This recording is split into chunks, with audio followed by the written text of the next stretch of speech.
Well, Iceland was, in the years that led up to the financial crisis, like every country in Europe and the United States, part of this policy transformation where the financial sector was deregulated, where the freedom of financial capital was increased, where there was a different form of regulations and structures that had prevailed before. So when the financial crisis hit, we suffered in a dramatic way. We were for a while perhaps exhibit number one of a failed financial system.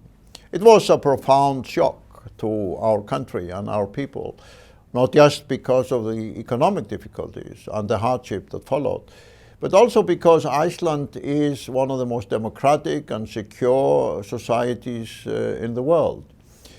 And we have always conducted everything through peaceful dialogue and discussions. But suddenly we had riots, we had demonstrations, there were fire burnings in the center of Reykjavik. The police had to defend the parliament and even the central bank.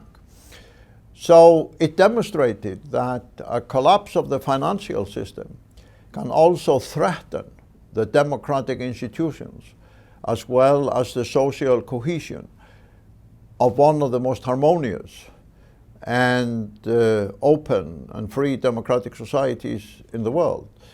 So if a collapse in the financial system can do such damage and provide such a threat to a country like Iceland, imagine what a failure in the financial market can do to countries where the democratic institutions are not as strong and solidly based as in my country. But then, when we had to formulate policies how to deal with the financial crisis, we decided in one way or another to follow a different formula than from the traditional consensus in the previous 30 years of how you deal with a financial crisis. We did not save the banks, we let them go bankrupt. We introduced currency controls, we devalued the currency.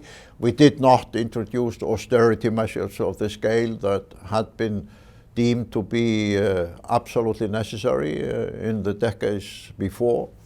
And when the failure of one Icelandic bank in Britain and the Netherlands led to extraordinary pressure from all the European governments that the Icelandic taxpayers should take responsibility for the debts of this one bank in these two countries, I put it to a referendum and I allowed the Icelandic nations to vote on it, not just once, but twice.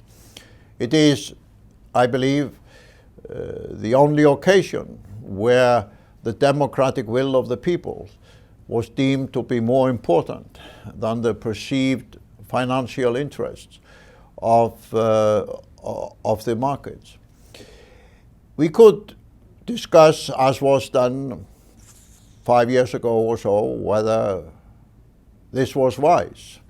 And there were a lot of people, not just so-called experts and financial authorities, but also governments all over Europe, who were telling us we were absolutely wrong, that this was a crazy path to follow because it went against the established orthodoxy. But now we know the outcome, 6 years later, that Iceland, having been the exhibit number one of a failed financial state, is now exhibit number one in Europe of a recovery from a financial crisis, with 3 to 4% economic growth, with 4 to 5% unemployment, with many of our sectors, the tourism sector, the energy sector, the IT sector, the high-tech sector, in fact doing much better in the last 5 years than they did in the 5 years leading up to the financial crisis. So the end result has been that this democratic way of dealing with the financial crisis, this unorthodox way in terms of economic policy, has in fact turned out better and more solid results than the so-called expert or official community predicted. So in that sense, I think Iceland can serve as an interesting reference when other nations discuss and debate what policies they should follow, but above all, what is the relationship between democracy on one hand and financial markets on the other. There was the prevailing assumption in the previous decades that somehow the financial market should be supreme. But we faced a tough challenge to decide, is the democratic will of the people more important than the forces in the financial markets? And that is, in fact, a question which many other nations have not yet answered.